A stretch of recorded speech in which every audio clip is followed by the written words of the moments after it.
Hei, Arild. Hei, hei. Hei. Endelig så har vi fått huka tak i en skikkelig ekte filmskaper, filmregissør til Filmnytt. Arild Østin Åmundsen. Jeg har ikke sett alle filmene dine, men du har blant annet laget, altså du slo gjennom med Mongoland, som jeg akkurat sett for første gang. Og så har du nå Alt skal bort, som akkurat har hatt premiere på norske kinoer. En film som jeg og andre på kanalen likte veldig, veldig godt. Og vi skal rett og slett prate litt om den filmen, men så er jeg også nysgjerrig på andre ting med deg som filmskaper og reisen du har vært på som det, da.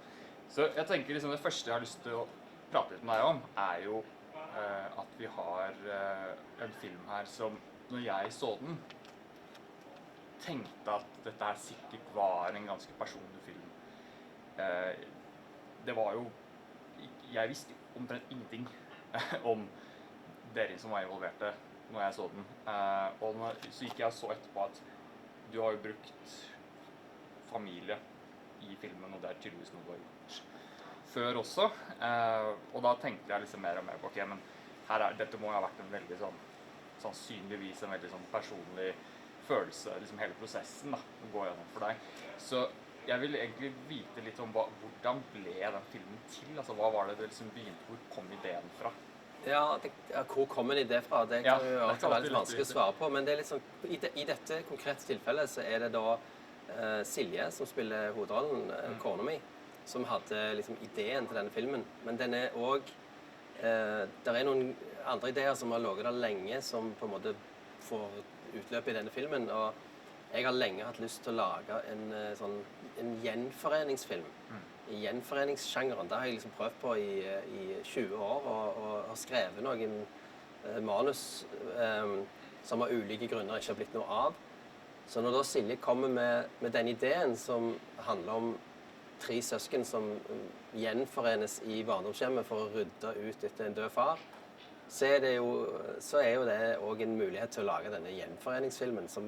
Og gjenforeningsfilm for meg er jo filmer der folk gjenforenes, men som folk som har hatt et liv før, noen drømmer og tanker om hvem de ville være. Et godt eksempel er liksom den amerikanske filmen som på norsk heter Gjenforeningen, som heter The Big Chill, som kom i 1985 eller noe sånt, som er da en gjeng med folk som på en måte var unge i liksom hippie-tida, og så møtes de igjen midt på 80-tallet, og så får en se hvordan det har gått med de, og hvordan noen har på en måte brutt med den de var den gangen, og andre har fortsatt, ikke sant? Så dette er jo også en film som, selv om det er et dødsfall som på en måte starter denne historien, så er det mer en film om å finne tilbake til noe, enn det er en film om tap og sorg, vil jeg si. Ja.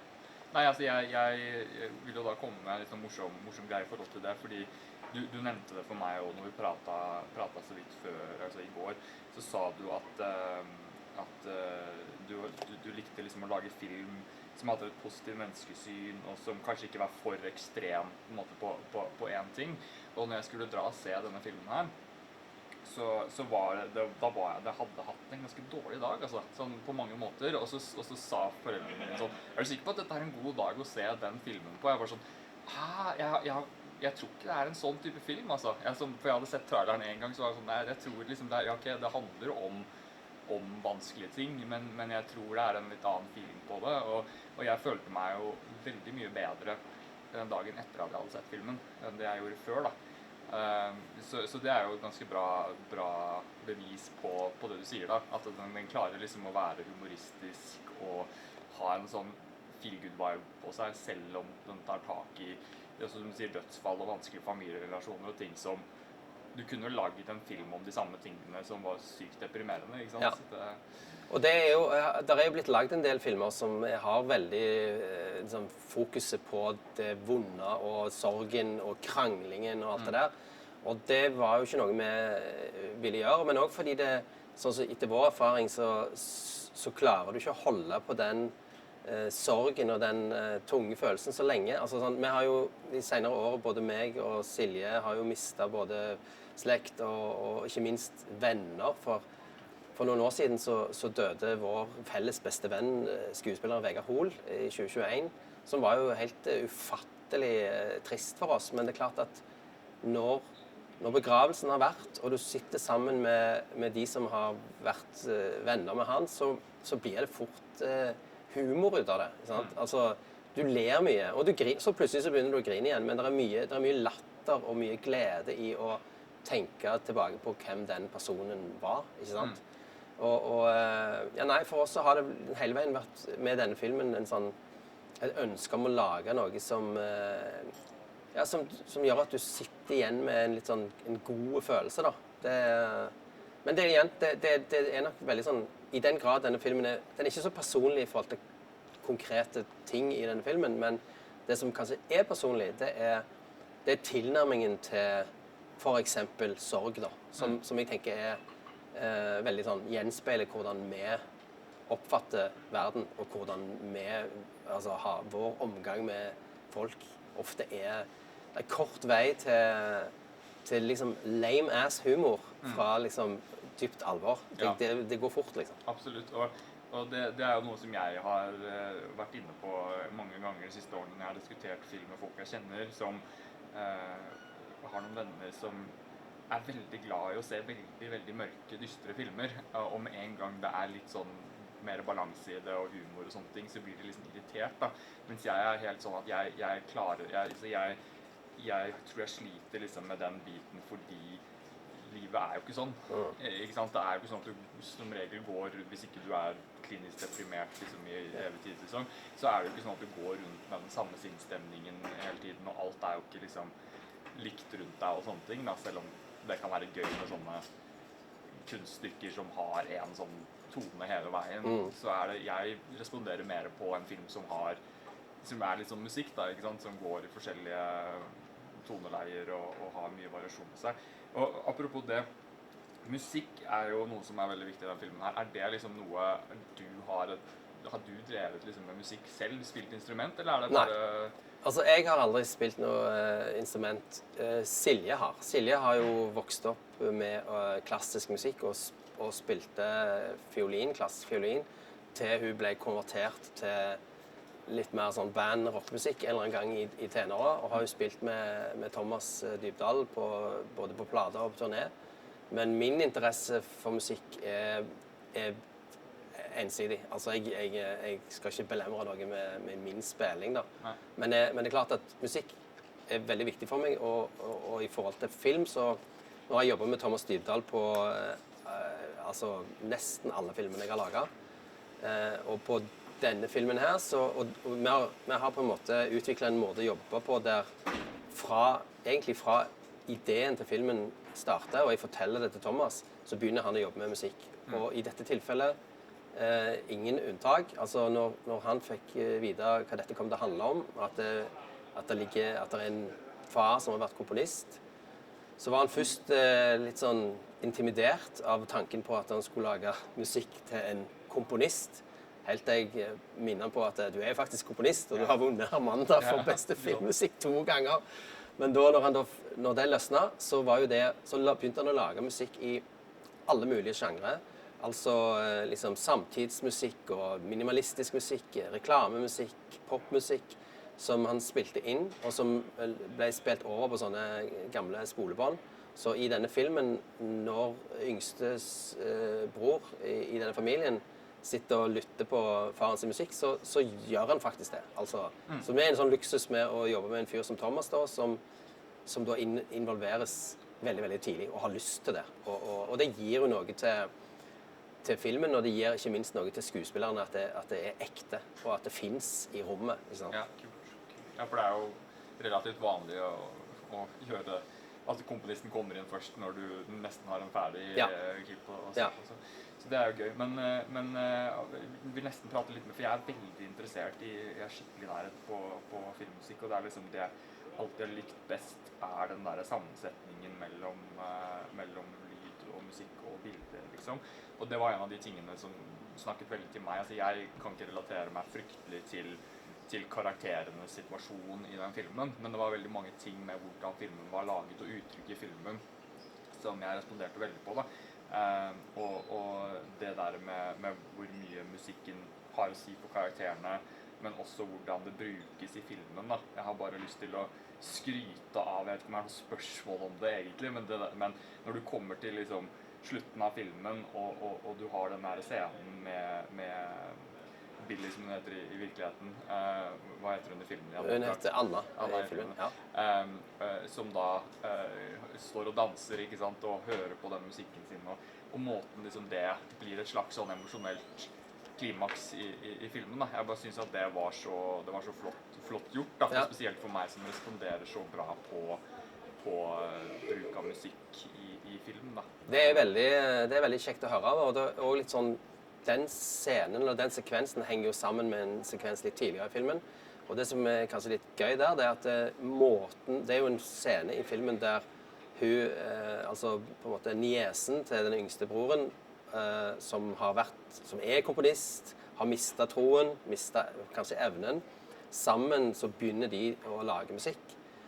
Og måten det ble gjort på i filmen er også litt den samme måten som det blir gjort på med Thomas, ikke sant? At det starter med at Thomas lager et grunngroove på et eller annet vis, og så kommer Billy med noen ideer, og så blir det noen lyder der, og så legges det på, og så endrer Thomas musikken, og så går vi ut, og så filmer det med mer ting. Altså, det er en måte å lage den sekvensen på som jeg da synes er veldig sånn, ja, det er veldig tilfredsstillende å være med på å faktisk lage musikken med filmen, så det er en skrullete måte å si det på.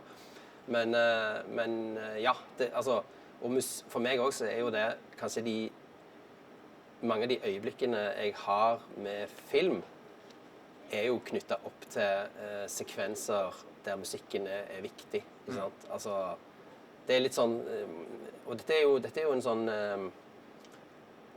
det er en smakssak av hva slags type liksom, filmregissør eller filmskaper du kaller det da. Men noen setter det veldig høyt og ikke har musikk, som jeg ikke forstår. Jeg forstår ikke.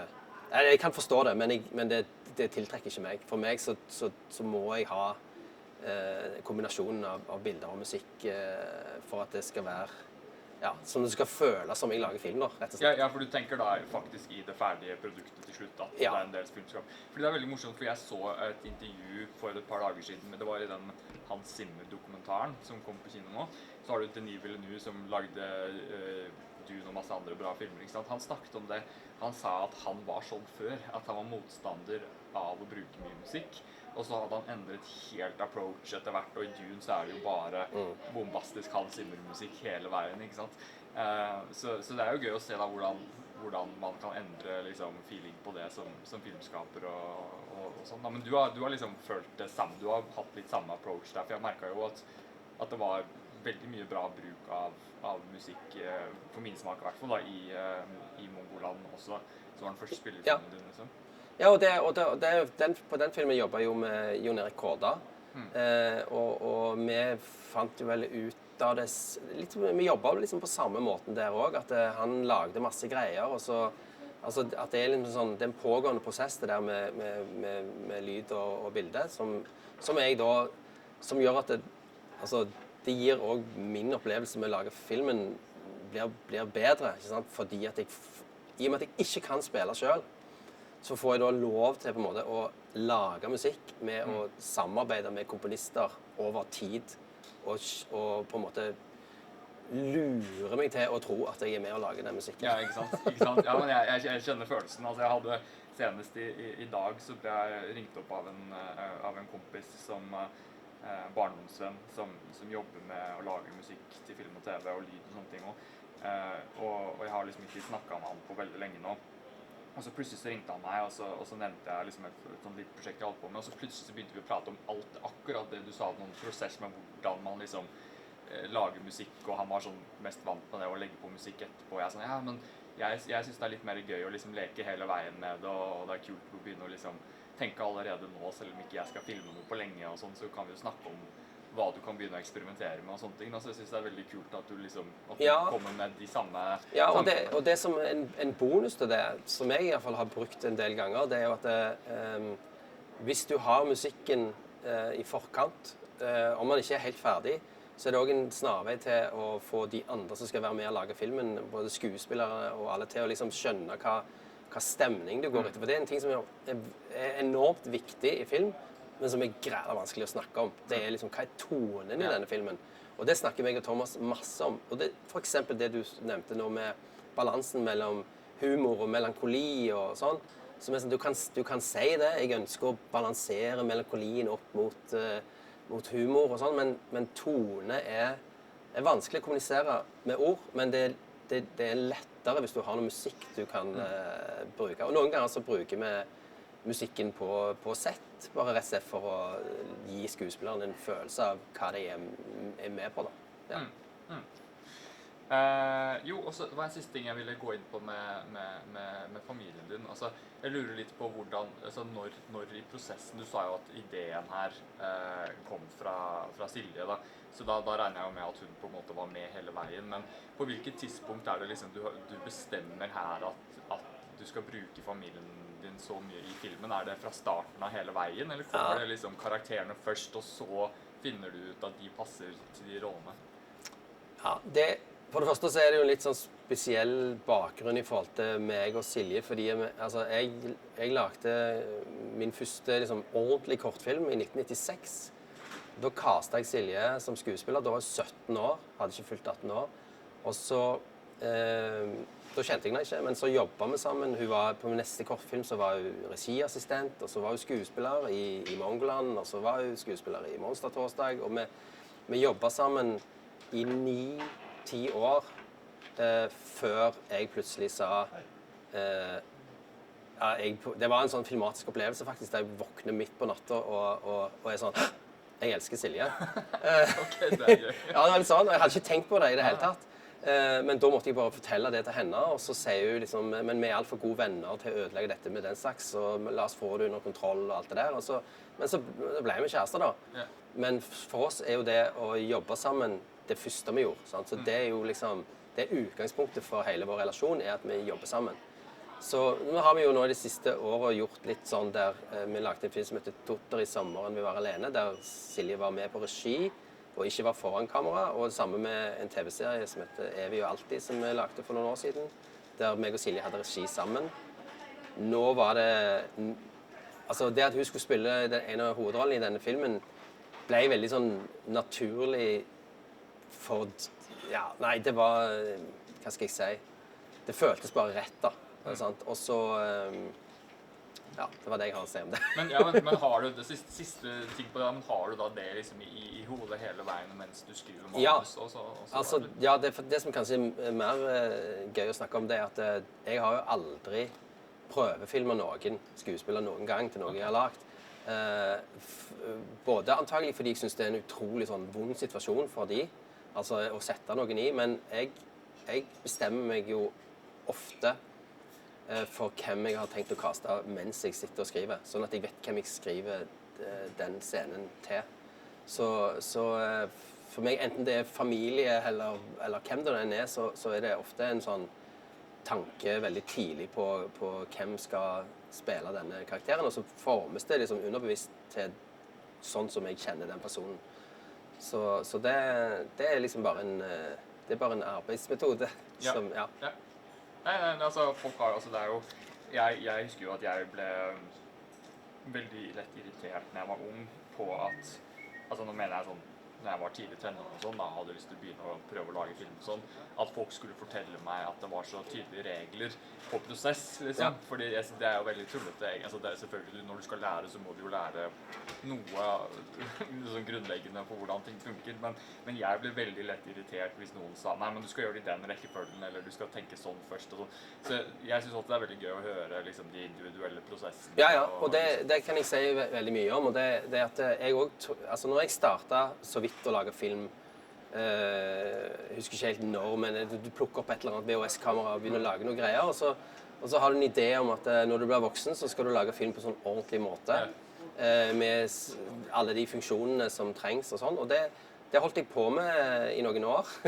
Og så på et punkt da, for en sånn 10-15 år siden, så gikk jeg ut og lagde en film som heter Eventyrland, der jeg bare gikk ut var helt alene. Jeg lærte meg hvordan et 5D-kamera opereres, og kjøpte meg et par mygger, og gjorde den filmen selv.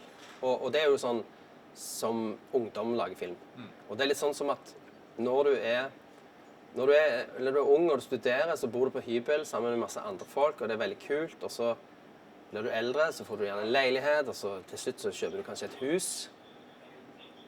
Men så er det sånn, det er noe kult med den tiden når du bodde på hybel sammen med kompiser, og det som jo jeg føler at jeg gjorde da i 2012 eller 2011, når det var, at jeg på en måte flyttet tilbake igjen på den hybelen, og begynte å lage film sånn som jeg lagde film når jeg var basically et barn.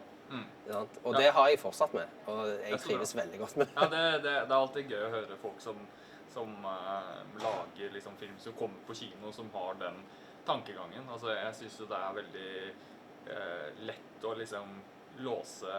Det er faktisk liksom et prosjekt jeg holder på med nå, som handler om kreativitet, da, liksom, og hvordan du liksom kan veldig fort gå i sånne mentale feller, hvor du liksom låser fantasien din fast i fordi liksom du får ideer, og så bare, nei, men det kan man jo ikke gjøre, eller det går jo ikke, eller liksom. Så jeg synes det er alltid var veldig kult å høre, altså. At ja, altså jeg snakket med en mann tilfeldigvis i går, som da fortalte at for type 30-40 år siden så hadde han gått på filmskole, funnet ut at nei, han kunne ikke bli liksom spillefilmregissør, nettopp fordi at han så at oi, de jobber på en sånn måte, det kan ikke jeg få til. Så når jeg fortalte han hvordan jeg opererer, så var han sånn, å faen, kanskje jeg kunne lagt film. Ja, ikke sant. Nei, men det er jo det, der er jo ingen regler. Folk lager filmer på forskjellige vis, og noen regissører liker å ha liksom, total kontroll i forkant, og på en måte planlegge alt så grundig at det eneste du gjør på sett er egentlig bare gå fra der til der og si det og det. Jeg har funnet ut at jeg liker å forberede meg, men jeg liker også at ting lever underveis når vi lager det. At vi skriver nye scener hvis det trengs, og ja, vi jobber på en mer sånn, litt sånn fleksibel måte da. Men det passer meg, og det er litt sånn som Silje, kona mi, sa for det var en sånn aha-opplevelse for meg da i 2012, og kjenne på hvor godt jeg trivdes med det, så sa hun, men dette er jo akkurat sånn som når du lager mat. Så sier jeg, du er kjempegod til å lage mat hvis du lager det på litt sånn intuisjon og sånn, men det ser ikke ut på kjøkkenet etterpå. Men det smaker godt, men hvis du følger oppskrift, så blir det kjedelig. Så det er jo personlighet. Ja, nei, jeg kan kjenne meg igjen i det. Absolutt. Og så tenker jeg, vi sitter jo nå i baren på Odeon kino, og jeg er jo, og vi på Filmnytt kjemper jo veldig for den her kinogleden og det å pushe det å fortsatt gå på kino. Og jeg var veldig glad for at jeg så Alt skal bort på kino. Jeg synes at den tok veldig bra, utnyttet det veldig bra da, å være kinofilm. Så jeg lurte litt på hvor mye tenkte du på det når du lagde den, at det her skulle være en kinoopplevelse? Var det liksom noe du tenkte på for utformingen av lyd og musikk og video og alt sånt? Det er jo noe spesielt kanskje i forbindelse med liksom lyd- og musikkarbeid. Altså jeg husker på denne filmen så har jeg jobbet med en utrolig flink lyddesigner som heter Mats Lie Støten, som vi pratet litt om det, altså ja, det er greit å se ting på TV, men det er også litt sånn, det vi holder på med her, det er jo skapt for å skal høres i en ordentlig kinosal med skikkelig god lyd. Og det er noen detaljer som forsvinner, men også, jeg tenker også liksom den muligheten til å leve seg inn. Og nå, og etter hvert nå, der det er, altså en ting er at du ser film hjemme i stedet for på kino, men når du ser film hjemme, så har du som regel et eller annet i gang. Altså om det er telefonen din, eller en annen laptop, eller et eller annet sånt. Så noen ganger så kan det lure seg til å tro at ja, men jeg har sett den filmen, for jeg så den jo hjemme, men du har ikke som regel hatt det samme liksom, konsentrasjonen og fokuset som du er tvunget til å ha når du er på kino da. Nei, jeg kan jo si, jeg kan jo kaste meg selv under bussen og si det var jo av praktiske grunner, men at vi hadde jo allerede pralt litt om det her, og etter det så ender jo jeg da med å se Mongoland på en iPad. Hvor jeg liksom ser den i 3 etapper, liksom. Men jeg tenkte det var bedre enn å ikke ha sett den på en måte. Ja, den filmen, den kan du se på hva du vil. Ikke sant? Ja. Nei, men jeg har lyst til å, skal vi se, hvor skal vi gå hen nå? Jo, jeg har lyst til å bare rose, før jeg går videre til et annet tema, så har jeg bare lyst til å rose litt at jeg synes den filmen Alt skal bort er ganske accessible, da, fordi at jeg og andre på Filmnytt, som er veldig forskjellige mennesker, likte den filmen av veldig forskjellige grunner, tror jeg. Og jeg var inne på det at for min del så hadde det jo mye med, altså en ting jeg responderer på stemning og musikk og liksom bare bra skuespill og manus og alt det der, liksom. Men det var veldig noe med dette med kreativiteten og hvordan disse menneskene hadde hatt det som en stor del av livet. De kjempet litt med dette med, liksom, har de fått ut det de vil, da, ikke sant? Og jeg bare ble sugd inn i det mye fordi at jeg går gjennom mye av det selv, da. Selv om ikke jeg kanskje er i en midtlivskrise, så er jeg liksom i en sånn prosess i å prøve å liksom få til mye mer kreativt i livet mitt enn det jeg har klart, da. Så jeg tror liksom jeg så den filmen på veldig riktig tidspunkt, og så var det også rett og slett dette med at når du lager film bra, så er det jo ikke sånn at du må kjenne deg igjen i alt. Det er jo litt av poenget, tenker jeg ofte også, at du klarer liksom å virkelig leve deg inn i noe som er, og bare personer som er veldig annerledes enn det du er, da. Ja. Så jeg tenker jo at det er jo et veldig bra bevis også på at filmen var godt laget, da. At vi som er en annen alder, en annen generasjon og andre typer mennesker fra andre steder i landet responderte såpass sterkt på den, da. Så jeg tror vi kan si at dere har lykkes bra, da. Altså, var inne på det manuset. Jeg har jo ofte latt meg irritere av at norsk dialog høres unaturlig ut på film. Sikkert fordi at det både er norsk, men også et eller annet med viben som... Men det tenkte jeg ikke over i den filmen her, det helt tatt, liksom. Så det skal dere ha kudos for, altså. Så jeg vet ikke liksom hvor mye av den dialogen du skriver her som liksom kommer naturlig fra måten du bare liker å tenke og skrive på. Ja. Eller om... Jeg tror kanskje at, altså, fordi det er overraskende liksom, teksttro dialog i denne filmen, og egentlig nesten alt vi lager, men jeg tror følelsen til skuespillerne er at de kan si hva de vil, på en måte, men de ender som regel opp med å si det som står, men det handler jo også om når en skriver, at en ikke prøver å være for clever og for smart, og si noen ting som er litterært bra, på en måte. Det er jo å prøve å tenke liksom, egentlig veldig sånn basic, men hva vil jeg med å si det? Altså, på film så må du må ville noe med replikk, altså det er en handling, på en måte. Så det der, men det er jo noe som vi er veldig, veldig opptatt av, og som jo var, ikke minst når vi startet å lage film for over 25 år siden, så var jo det en av de tingene som vi også irriterte oss veldig over. Vi synes det var en litt sånn stiv dialog. Så det er en ting som vi har liksom, brent for og prøvd på alltid. Det at liksom, det må føles ekte, da. Så takk for det. Ja, nei, det synes jeg du lykkes med. Altså, jeg er jo sånn, det er jo på en måte noe av det første jeg legger merke til med norsk film, er hvis jeg liksom ikke... Fordi jeg tror jeg har hengt meg litt opp i det, liksom at det er noe jeg ikke liker med norsk film ofte, er dialogen, da. Så de gangene det bare flyter, så legger jeg merke til at jeg ikke tenker over det. Og jeg var sånn, denne gangen så var jo faktisk alt bare føltes naturlig, liksom. Og så jeg ville gå inn på, i og med at jeg så Mongoland i dag, så begynte jeg liksom å tenke på noen spørsmål og ting som jeg var litt nysgjerrig på, og det er jo, uten at jeg skal prøve å spørre de spørsmålene på en ikke så standard måte, men at hvis du nå skulle lagd Mongoland, og den filmen aldri hadde eksistert, men nå skulle du lage den, hvor annerledes tror du den var? For det første så hadde jeg aldri tålt å kalle den for Mongoland. I 2025. Nei. Det var relativt grei skuring i den tida, men da hadde jeg ikke tålt det, nei.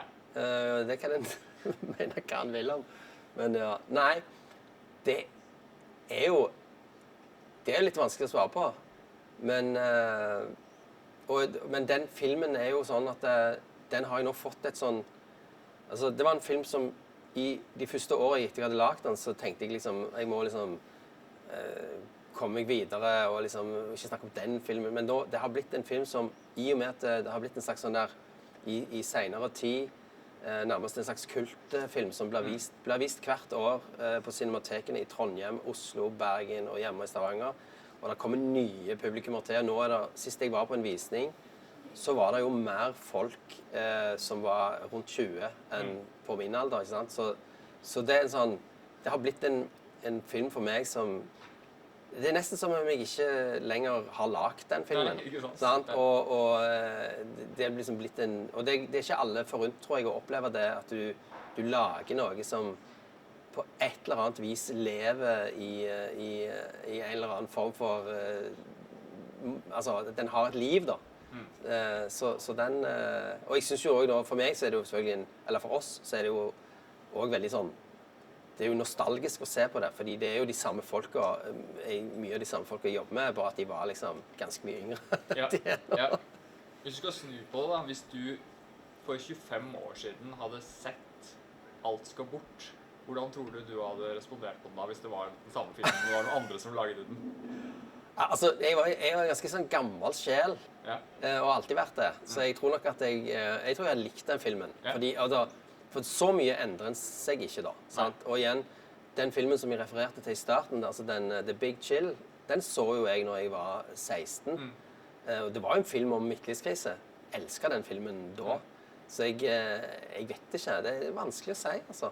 Det er tidsreiser der, mentale tidsreiser. Men det er i hvert fall det som jeg generelt ser da, det at altså selvfølgelig en blir jo eldre liksom av utseende, ikke minst. Men jeg husker jeg hadde en sånn, når jeg var liten så hadde jeg en samtale med en nabo som da var i slutten av 60-åra, som sa til meg, og da tipper jeg var 7-8 år, så sa han liksom, ja du vet det Arild, inni her så er jeg liksom, jeg er den samme som jeg var når jeg var 12.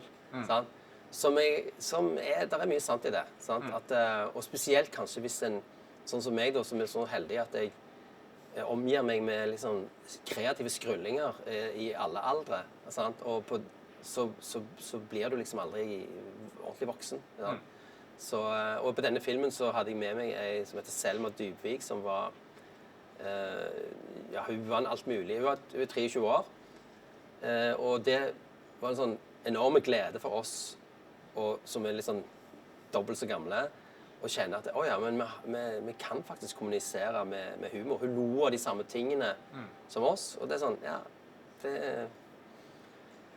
vet ikke.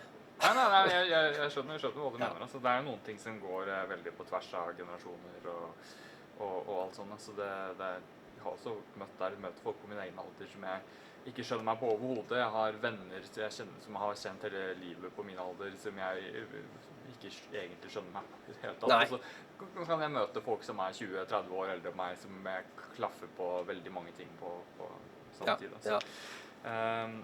Og så skal vi se, hvor var... Jo, en siste sånn tidsreise, litt sånn tullespørsmål. Eller det er ikke tullespørsmål, men hvis du kunne gitt deg selv et notat som du kunne sendt tilbake i tid når du begynte å skulle lage Alt skal bort, hva ville det vært hvis du var liksom et eller annet sånn, det kunne du gjort annerledes? Det er jo alt for kort tid. Du vet, når du er gammel, så er det jo bare et år, det er jo ikke et år siden en gang jeg begynte å lage den filmen. Så for meg nå så er jo det et øyeblikk. Så det er helt umulig å svare på. Nei, men vet du hva, jeg må være helt ærlig og si at jeg trivdes så godt med å lage den filmen at jeg har ikke noen gode råd til den litt mindre enn 1 år yngre meg. Nei, for jeg tenkte jo ikke så mye på alder. Jeg tenkte jo bare hvis det var et eller annet med produksjonen eller et valg eller et eller annet som bare hadde gått skeis, eller det skjer jo noen ganger. Det som er med det som generelt svar på det med å tenke tingen kunne gjort annerledes, det er jo en ting som er både en god og dårlig egenskap som jeg har. Det at jeg har en egenskap som er sånn at når jeg har tatt et valg, så ser jeg meg ikke tilbake. Silje, som jeg jo jobber veldig tett med, hun er helt motsatt. Hun tviler veldig på liksom, er dette det rette valget? Men hvis du tviler for mye, så får du jo aldri altså, du kommer jo ikke videre. Nei, du får ikke vite så det er noe med det. Hvis jeg hadde vært en sånn person som så tilbake og tenkte det kunne jeg gjort bedre, det kunne jeg gjort bedre, så ville jeg antagelig liksom bare stivne og ikke fått til å gjøre noen ting. Sant? Så på et eller annet vis så må du bare ta et valg, og så kjører du videre. Ja. Nei, men det er også kult at du sier, for det er jo mye av den prosessen jeg har vært igjennom med kreativitet en stund nå, at jeg liksom skjønte at jeg begrenset meg selv mer og mer fordi jeg overtenkte ting hele tiden. Ja. Og når du skal gjennom kreative prosesser, uansett om du bare sitter og skriver for deg selv på en tullete bok eller hva enn det er, liksom, hvis du skal bruke masse tid på hele tiden tenke over alle de forskjellige valgene du har, spesielt når du lager film, da, ikke sant? Ja. Det er så mange tusen valg du kan ta i løpet av bare et par dager, ikke sant? På små detaljer og sånne ting, liksom. Så jeg tror jo det er et must hvis du skal være en effektiv filmskaper, ja. Å kunne bare legge fra seg litt når du først har tatt valg på ting. Da. Ja, og jeg tror det er mer sånn generelt råd, hvis jeg skal gi et råd til meg selv eller til unge folk da, så er det noe med det at hvis en tenker for mye på at det en skal lage skal bli perfekt, så kan en også stivne og ikke få til noen ting. Sant? Sånn og du ser jo i ettertid, og det er veldig vanskelig mens du holder på, fordi du må jo selvfølgelig prøve å gjøre ditt beste hele veien. Men i ettertid så ser en jo også at, og dette er en sånn gammelmannsklisjé da, men en lærer jo egentlig best av de gangene en ikke får det til. Sant? Det er jo da en liksom, men det er litt sånn kjipt å tenke på mens du holder på. Du har ikke lyst til å nå vil jeg feile, sånn at jeg kan bli bedre om 5 år. Ikke sant? Men der er jo noe i det da, å ikke tenke, i hvert fall tenke på at hvis ikke du trives i prosessen med det du gjør, så kommer du ikke til å få noe glede av det, fordi det er ikke så mye glede å hente når ting er ferdig. Til og med altså, når du får skryt og sånn, det er helt topp, men den skryten, den varer veldig kort. Sant? Mens den gleden du har i prosessen med å lage det, sammen med andre mennesker, den kan du leve på i mange år. Ja, sant? helt enig. Hvordan er tida nå, bare sånn at jeg... Ja, begynner vel å... 23. Da har du hvor lenge har du hatt igjen? Ja, de er vel ferdige der til egentlig kvart på. Altså, jeg skal inn på en kino her nå. Ja, du skal inn der kvart på? Ja. Ja, ok, greit. Da bare fortsetter vi til det ikke er mer tid, da. Ok, altså, hadde jeg noe mer om filmen? Jo, den siste sånn, vi har jo på en måte vært litt inne på. Jeg har en ting som jeg kan si som er tilbake til noe du sa tidligere. Ja, ok. Fordi det er litt sånn, dette med balansen mellom humor og, fordi for 10 år siden så var jeg på en sånn filmfestival i Polen for cinematography med filmen Eventyrland, som er i seg selv Koko.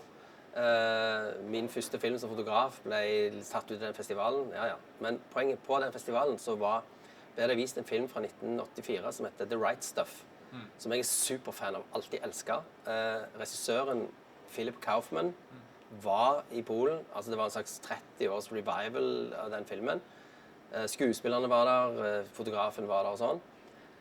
Og så, i og med at jeg elsker den filmen sånn, så hadde jeg egentlig ikke et spørsmål, jeg hadde egentlig bare en sånn, Mr. Kaufman, jeg har et spørsmål som egentlig kanskje bare er skryt, men jeg sa, denne filmen her kombinerer liksom store, episke, sublime følelser med slapstick, lame-ass humor i samme film. Og så sa jeg liksom, og hvordan får du det til? Og så sa han liksom, for det første, sa han, det var det ikke alle som likte. Den filmen fikk nemlig ganske hard medfart når den kom. Og det var akkurat det som ble holdt imot den filmen. Han fortalte at han hadde ligget på gulvet i stua og sett på TV, der egentlig en kompis av han står og sier i et intervju at grunnen til at denne filmen ikke fungerer, du kan ikke kombinere disse høyt og lavt på den måten. Så det er den ene tingen. Men så sa han, grunnen til at det er sånn i denne filmen, er fordi det er sånn mitt liv er, som han sa. Akkurat sant. Jeg kan sitte med en kompis, snakke om skikkelig alvorlige ting, og vippe rett over i dårlig humor. Så det er jo liksom, det var egentlig bare et svar på det som vi snakket om tidligere, med at det der tror jeg handler om personlighet, og være tro mot sånn som en på en måte går gjennom livet selv, da. Ikke sant? Ja, absolutt. Og det er jo det. Jeg har jo erfart at noen er veldig opptatt av, i hvert fall mer enn meg, da, av at filmer skal være realistiske eller troverdige, da, ikke sant? At de skal reflektere enten virkeligheten eller at de etablerer en virkelighet, så skal de holde seg slavisk til at alt skal være troverdig innenfor den virkeligheten som etablert. Mens jeg jo mer følelsesstyrt, ikke sant, og ser på det litt mer som litt sånn kreativ kunst hvor alt lov å prøve på en måte. Og det jo veldig relaterbart i forhold til det der med følelser, at jeg vil jo, når jeg ser film, at det skal være mye av drivkraften hele veien, og så betyr jo ikke det at alt funker alltid for det, liksom. Eller for meg, så kan det jo være at noen ting bare klarer jeg ikke å hekte meg på, liksom. Men jeg liker jo mye mer at filmer prøver å ha et veldig bredt spekter av følelser og toner å komme med, enn at de prøver å være veldig sånn forsiktige for at alt skal være riktig. Ja, jeg med på det, fordi det er ofte en sånn det blir sett på som en positiv ting at ting stilrent. Ja. Og i mitt hode, jeg skjønner hva som bra med det, men jeg liker når ting litt mer, hva skal jeg si, litt mer skranglete. Og derfor det en sånn ting som jeg har en kompis og regikollega som heter Paul Jackman, som sa for en del år siden må passe deg for de der sekserfilmene, de som får terningkast 6, de er ikke bra, de. Det en sånn god firer der. Det jo noe med det der med at de filmene som stilrene og som du kan respektere, men så har du også de filmene som du ser en søndag formiddag av ren lyst. Det ofte de filmene som litt mer sånn, ja, de liksom ikke, de ikke helstøpt da. I hvert fall for min del, så hvis du først glad i film, og det jo sånn, alle jeg kjenner som ordentlig glad i film, de elsker jo filmer i alle deler av det spekteret, på en måte. De ser ikke bare liksom Kubrick og liksom Bergman, men de, ja. Ja, og jeg jo, i og med at vi begynte den der Filmnytt-kanalen vår, så jo det vi gjør ofte jo å diskutere og krangle om hvorvidt vi synes en film var bra, og den 7 av 10, den 8 av 10, eller liksom. Så vi har blitt veldig opphengt i det da, og skulle liksom gi en score og karakter til filmen og sånn. Og der har også jeg merket at jeg har en veldig annen approach enn veldig mange andre, hvor folk har en tendens til å gjøre det litt sånn matematisk da, og liksom hvor jeg husker jeg så Wicked, den nye, og så synes jeg, og det var ikke en film som var helt for meg, men jeg synes den var veldig bra laget for det den var, og ga den vel 7,5 av 10 eller noe sånt. Ok, det ja. Det desimaler. Det må bruke desimaler. Og da fikk jo jeg da liksom kritikk eller spørsmål da, fra andre på liksom, ja, men hva det du har å utsette på den, når jeg da hadde sagt at liksom, ja, men skuespillet var bra, og liksom, alle de forskjellige elementene bra, men det betyr jo ikke at hele pakka du får servert liksom noe jeg... Nei. Altså, jeg styrer da om at, ok, en 10 av 10 for meg, det ikke noe jeg liksom kan sitte og si at det fordi at alle disse forskjellige, det liksom fordi at jeg vet at det liksom den maksimale liksom, følelsesopplevelsen jeg kan ha med en film.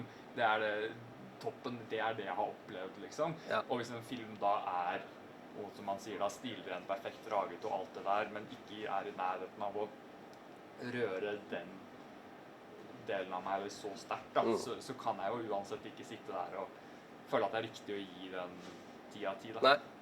Så det jo litt sånn, jeg prøver bare å la det være viktig, altså film kan ha, altså de filmene jeg liker best, tror jeg filmer som har liksom, mange hvis de har åpenbare svakheter da, ikke sant? Men så har de noen ting som bare for meg funker så ekstremt bra, at det liksom blir det viktigste da. Så, ja, men det jo kult å se at jeg ikke at ikke jeg gærne. Nei, ikke sant? Og så lurte jeg på har du, altså du sa i sted at du liksom i en posisjon der du heldig du får lage liksom ting du har lyst til å lage. Men jeg lurer på, du liksom sånn at du ville ikke vært interessert i å prøve å lage noe sånn massivt, selv om du fikk sjansen? Eller hvis noen kom til deg i liksom et alternativt univers, og kommer et studie til deg og gir $200 millioner og sier at til liksom, litt sånn som de aller største gutta nå, Christopher Nolan, som egentlig får lov til å lage sine ideer da, lage litt det han har lyst til, og studio tror på det. Hadde du sagt ja da, og hva tror du hadde prøvd å lage da? For det første så hadde det aldri skjedd. Men når det er sagt, altså, noen av mine sånne favorittfilmer er jo dyre filmer. Altså, en film som gjorde liksom helt sånn massivt inntrykk på meg, jeg så den på Colosseum i 1989, James Cameron sin The Abyss, som jo er en sånn svær film, en dyr film, en film helt sånn umulig å lage type film, fordi det er bare, ja, græle med greier. Og det er ikke det at altså, den filmen liksom resonerte emosjonelt i meg enormt sterkt. Så selvfølgelig kunne jeg ha lagt en sånn film. Ja, jeg kunne kanskje det, men det som jeg jo også vet er at jo mer penger det er involvert i en film, jo mer sjans er det for at den kreative friheten blir forminsket da. Med mindre du da er altså Christopher Nolan er jo et eksempel på en person som har liksom klart å sette seg selv i en sånn posisjon, gjennom å da lage filmer som Batman-trilogien som selger jævlig med billetter, så kan han på en måte gjøre ting som han har kanskje mer lyst til å gjøre, som jo også selger jævlig med billetter. Men ikke sant? Og der han da produserer filmen sammen med hun som han er gift med, så på en måte, og når du ser hvordan Nolan jobber med liksom fotografen sin, Hoyte van Hoytema for tida, selv om de går rundt med et IMAX-kamera, så ser det veldig sånn, de jobber jo på en sånn der ganske indie måte, ikke sant? Så det der budsjettet og sånt, det er jo egentlig, ja, det handler jo bare om at det er vanskelig å skaffe de pengene, men selvfølgelig, altså det, ja. Men jeg har nok liksom mer eller mindre ubevisst, tenker jeg også underveis når jeg skriver ting, så tenker jeg hele veien hvordan jeg skal få dette til å skje. Og da blir det ofte altså at jeg tenker praktiske løsninger mens jeg skriver da. Sant? Okay. Men prøv, hvis du, jeg skal bare presse deg på det, hvis du nå fikk $200 millioner i fanget, og du kunne velge fritt sjanger, liksom. Hvis du ikke hadde tid til å tenke så mye på det, du måtte liksom bare velge ganske kjapt nå, liksom, ok, du skal lage en sci-fi-film, action-komedie, liksom. Har du en idé da? Ja, jeg har en film som jeg på et eller annet punkt tror jeg kommer til å lage, som er en film som på en måte er en ganske liten film, som er en film i en slags det er ikke en westernfilm, men det er en film i western-sjangeren på en måte. Som type men også altså 7 samuraier, altså om et lite samfunn som står imot et stort samfunn. Og der er det noen elementer i den fortellingen som er på en måte på grensen til magisk på et vis. Altså der er noen greier i den fortellingen som hvis jeg hadde fått penger, så hadde jeg gjort den filmen i morgen. Det er en sånn film som den kan ikke jeg lage liksom alene med et speilreflekskamera. Men er det en sånn type film som du ser for deg liksom at ok, hvis du hadde hatt så mye penger, så hadde du laget denne versjonen av filmen, men hvis du skal faktisk lage den i virkeligheten, så kommer du til å lage denne versjonen, altså en mindre versjon av den samme filmen, liksom? Ja, det er nok kanskje litt sånn, ja. Men samtidig, det er jo det som kommer til å bli realiteten, men det betyr jo også at jeg må bare være mer kreativ. Og dette er jo en klisjé, men når du har noen strenge rammer, så har det en tendens til å skape løsninger. Ja. Absolutt. Du har jo sett mange ganger liksom når man begynner et sted litt sånn, og så eksploderer det i forhold til økonomi og sånne ting, så er det jo ofte at det er da de dårligere filmene kommer liksom, i franchiser og sånne ting. Så, men har du nå et neste prosjekt på gang allerede? Vet du hva det neste du skal gjøre? Det kan du ikke snakke om, eller ikke? Ja, det har stått i rushprint, så det går helt fint. Okay. Nei, i 2020 så lagde vi en film som heter Tottori, som om vi var alene, som er en barnefilm, men som også hadde vist seg ganske stor appell til voksne da. Det er vel den filmen vi har lagt som har blitt mest sånn, der folk har spurt, kan du lage en oppfølger, som vi egentlig har vært negative til, for vi har ikke lyst til å lage den samme filmen, men nå har vi skrevet en film som er på en måte med de samme skuespillerne, altså Billy og Vega, som nå er da 12 og 16, som den gang var 5 og 9. Så vi har skrevet en historie som på en måte er i slekt med den fortellingen, men som er en oppfølger mer i den forstand som liksom Before Sunrise er en oppfølger til Before Sunset, eller motsatt, jeg husker ikke hva de, men det er sant, altså, det er Linklater laget 3 filmer med 10 års mellomrom. Så den filmen håper vi å gå i gang med allerede nå i sommer. Ja, kult. Skal jeg følge med.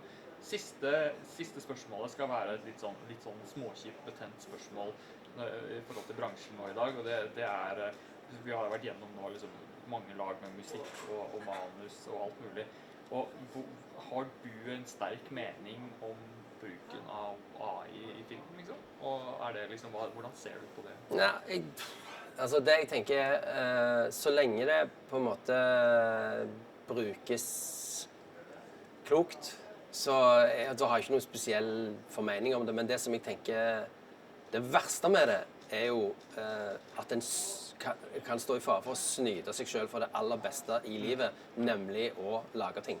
Det er liksom bare å tenke, hvis du ligger og er 3 år og tegner på gulvet på en eller annen tegning, det er jo en glede i det. Det er jo liksom en grunn til at du gjør det når du er et barn. Det er fordi du ønsker å uttrykke deg, sant? Mer enn at du vil at den tegningen skal bli verdens fineste.